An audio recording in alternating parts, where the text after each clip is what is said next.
अस्सलाम वालेकुम दोस्तों, कैसे हैं आप सब। मैं हूं उमर और आप देख रहे हैं आपका अपना YouTube channel movies insight Urdu. दोस्तों, आज हम इट चैप्टर 2 के बारे में बात करेंगे। तो चलें शुरू करते हैं। फिल्म स्टार्ट होती है और सन 1989 दिखाया जाता है, जहां बिल के सब फ्रेंड बैठे होते हैं, जहां बेवरली इन सबको अपना ख्वाब सुना रही होती है और फिर सब दोस्त फोन पर हल्फ लेते हैं, यानी ब्लड ओथ, कि अगर 27 साल बाद पेनीवाइज वापस आया तो हम भी वापस आएंगे। और फिर 27 साल बाद डेरी टॉन को दिखाया जाता है, जहाँ पर एक फेस्टिवल चल रहा होता है और फिर यहाँ दो दोस्तों को दिखाया गया है जो वहाँ एंजॉय कर रहे होते हैं। फिर कुछ लोग मिलकर इन दोस्तों को मारते हैं और एक को उठाकर पुल के नीचे दरिया में फेंक देते हैं। तभी दूसरा दोस्त नीचे उसे देखने जाता है और देखता है कि वहाँ पेनीवाइज उसको पकड़कर खड़ा होता है और फिर इसका दिल खा जाता है। और अगले सीन में हम माइक को देखते हैं जिससे कुछ मैसेज मिलता है और वो लास्ट को देखने पुल पर चला जाता है, जहाँ उसे एक रेड बलून मिलता है और एक पिलर के ऊपर फोन से लिखा होता है कम होम, जिसे देखकर माइक समझ जाता है कि पेनीवाइज वापस आ चुका है। फिर अगले सीन में बिल को दिखाया जाता है जो कि एक मशहूर फिल्म राइटर बन चुका होता है। फिर माइक सब दोस्तों के कॉन्टेक्ट नंबर्स ढूंढता है और उनको कॉल करके डेरी टॉन बुलाता है। जब वो बिल को फोन करता है तो पहले तो बिल उसे पहचानता नहीं, लेकिन बाद में पहचान जाता है, आने के लिए राजी हो जाता है। फिर माइक बेन को कॉल करता है जो कि अब बहुत अमीर आदमी बन चुका होता है। थोड़ी सी बात करने के बाद वो भी माइक को पहचान लेता है और आने पर राजी हो जाता है। फिर माइक बेवरली को फोन करता है जो कि एक बहुत बड़े आदमी की बीवी होती है और माइक की कॉल आने की वजह से इसका हस्बैंड उसे मारता है, जिस पर बेवरली भी जॉबन उसे मारती है और उसे छोड़ के आ जाती है। आखिर में माइक अपने दोस्त स्टैनली को फोन करता है। ये बहुत ज्यादा डरपोक होता है और अपनी नस काट कर खुदकुशी कर लेता है। सब दोस्त डेरी टॉन वापस आ जाते हैं और एक रेस्टोरेंट में सब मिलते हैं। उनका बचपन यहाँ गुजरा होता है जिसे याद करके वो सब बहुत खुश होते हैं। फिर माइक सबको बताता है कि उसने किस मकसद के लिए इन्हें यहाँ बुलाया है। वो बताता है कि वो 27 साल होने के बाद पेनीवाइज एक बार फिर वापस आ गया और लोगों को मारना शुरू कर दिया है। माइक कहता है कि हम सब ने ब्लड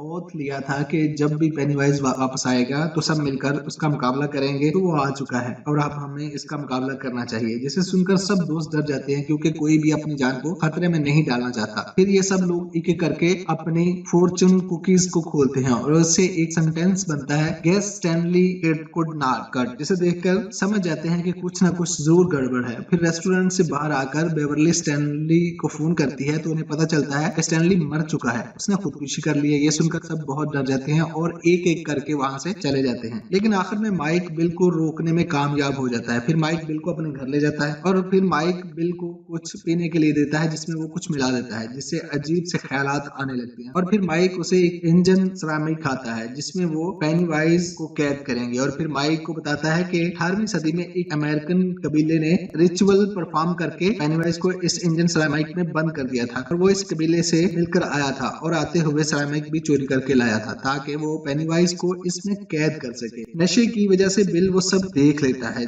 जो माइक के साथ हुआ था और फिर बिल मान जाता है। और दूसरी तरफ बेवरली बेन को बता रही होती है कि उसने हमेशा अपने ख्वाबों में अपने दोस्तों को मरते हुए देखा और कहती है कि मैंने स्टैनली को भी ख्वाब में खुदकुशी करके मरते हुए पहले ही देखा है। फिर सब सोचते हैं कि अगर उन्होंने पेनीवाइज को नहीं मारा तो सब एक एक करके मारे जाएंगे, जैसे बेवरली ने पहले ही अपने ख्वाब में देखा हुआ है। और आखिरकार ये सब भी माइक का साथ देने के लिए मान जाते हैं और फिर वहां पर माइक और बिल भी आ जाते हैं और सब दोस्त मिलकर पेनीवाइज को खत्म करने का मंसूबा बनाते हैं। माइक इन्हें बताता है कि पेनीवाइज को मारने के लिए इन्हें एक रिचुअल परफॉर्म करना होगा और इसको परफॉर्म करने के लिए सब दोस्तों को अपने माजी से जुड़ी हुई चीजों को लाना होगा ताकि वो इन सब चीजों को सिरेमिक में जलाकर पेनीवाइज को मार डालें। फिर सब अपने पास से जुड़ी हुई चीजें ढूंढने निकल जाते हैं। बेवरली अपने घर में जाती है जहाँ वो बचपन में रहती थी। वहाँ पर एक बूढ़ी औरत से मिलती है जो इस घर में रह रही होती है। बेवरली अपने रूम की एक वाल से वो कार्ड निकालती है जो उसे बेन ने लिखे होते हैं। जब बेवरली वहाँ से जाने लगती है तो वो बूढ़ी औरत एक खतरनाक डायन की शक्ल में आकर बेवरली पर हमला कर देती है, लेकिन बेवरली वहाँ से निकलने में कामयाब हो जाती है। बिल को देखते हैं जो कि इसी सेवर के पास आकर रुकता है जहाँ उसके भाई को पेनीवाइज पकड़कर ले गया था। इस सेवर के पास जाकर बिल रोते हुए पूछता है कि पूरे शहर के बच्चों में सिर्फ उसने इसके भाई को क्यों उठाया। तब रिप्लाई में उसे वहाँ पेनीवाइज की आवाज आती है। वो कहता है कि उसे बिल चाहिए था, जो उसे नहीं मिला तो बदले में उसके भाई को ही ले गया। तभी उसे सेवर में उसका छोटा भाई नजर आता है, हाथ में वही कागज की कश्ती लिए हुए जो इसने उसे बना के दी। बिल सेवर में हाथ डालकर अपने भाई को बाहर निकालने की कोशिश करता है। तभी पेनीवाइज बहुत सारे छोटे छोटे हाथों से बिल को अंदर खींचने की कोशिश करता है। बिल पूरी ताकत से अपना हाथ छुड़ाकर सेवर से दूर हट जाता है और वो कश्ती भी इसके हाथ में आ जाती है। रिची को अपने बचपन का एक सिक्का मिलता है और बाकी दोस्त भी अपने माजी से जुड़ी हुई चीजें ले आते हैं और फिर सब मिलकर इस पुराने खंडर नमा घर में जाते हैं। जिससे जैसे ये लोग घर में दाखिल होते हैं, पेनीवाइज इन पर हमला कर देता है। पेनीवाइज किसी नुकीली चीज से बेन के पेट पर होम एट लास्ट लिख देता है और इसी वक्त इनके सामने इनके मरे हुए दोस्त स्टैनली का बचपन का चेहरा आ जाता है। इसमें मकड़ी की तरह बहुत सारी टांगे बाहर निकल आती हैं और ये रिची पर हमला कर देता है, जिसे बिल और बेन मिलकर बचा लेते हैं। फिर घर के अंदर कुएं में चले जाते हैं, जहां से इन्हें एक और गार का खुफिया रास्ता मिलता है और ये इस तरफ चले जाते हैं। फिर वो पेनीवाइज के असल घर में पहुंच जाते हैं, जहां बहुत बड़े बड़े ढांचे से बने होते हैं। ये लोग इसके बिल्कुल दरमियान में खड़े हो जाते हैं और फिर माइक वहां इंजन साइनाइड रख देता है और इसमें आग लगा देता है। सब अपनी चीजें इसमें डाल देते हैं। फिर सब एक दूसरे का हाथ पकड़कर रिचुअल परफॉर्म करते हैं और बार बार एक ही लाइन दोहराते हैं, turn light into dark. Ritual start होते ही 3 लाइट ऊपर से नीचे आकर इस सलाइमिक की तरफ आ रही होती हैं, जो कि असल में पेनीवाइज होता है। जैसे ही अंदर आती है, माइक सलाइमिक को बंद कर देता है, लेकिन तभी एक रेड बलून ज़ाहिर होता है और बहुत बड़ा होता जाता है। फिर धमाके से फट जाता है और इसमें से पेनीवाइज निकलता है। फिर पेनीवाइज इन पर तंज करते हुए कहता है कि माइक ने रिचुअल के बारे में बात तुम्हें नहीं बताई, जो कि यह है कि जो भी रिचुअल करेगा मारा जाएगा, जिस पर सब माइक पर गुस्सा होने लगे। फिर पेनीवाइज एक पर हमला कर देता है, एक बहुत बड़े स्पाइडर में तब्दील हो जाता है और इन पर हमला कर देता है और उन लोगों को अलग अलग करके अजीबो गरीब चीजें दिखाता है। उन लोगों को इन्हीं चीजों से डराता है जिससे ये सबसे ज्यादा डरते हैं, क्योंकि इसका सबसे बड़ा हथियार ही डर हो। फिर पेनीवाइज रिची को हवा में लटका देता है और फिर एडी एक सरिया उठाकर पेनीवाइज के मुंह की तरफ फेंकता है, जो पेनीवाइज को जख्मी कर देता है, जो कि और फिर वो नीचे गिर जाता है, तड़पने लगता है और ये समझते हैं कि शायद पेनीवाइज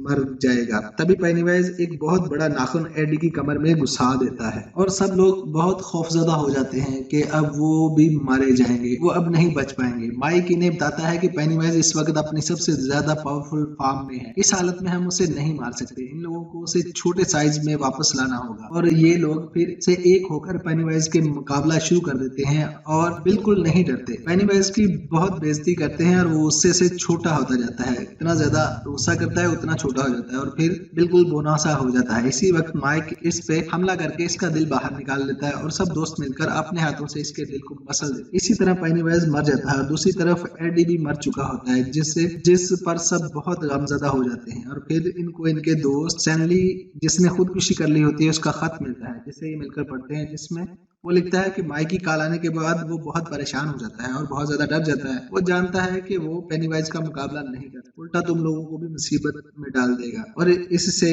इसने अपने लिए मौत को ही बेहतर समझा और इस तरह ये फिल्म यही खत्म हो जाती है। कैसी लगी आपको एक्सप्लेनेशन? प्लीज कमेंट्स करिए, लाइक करिए, सब्सक्राइब करिए। Thanks for watching.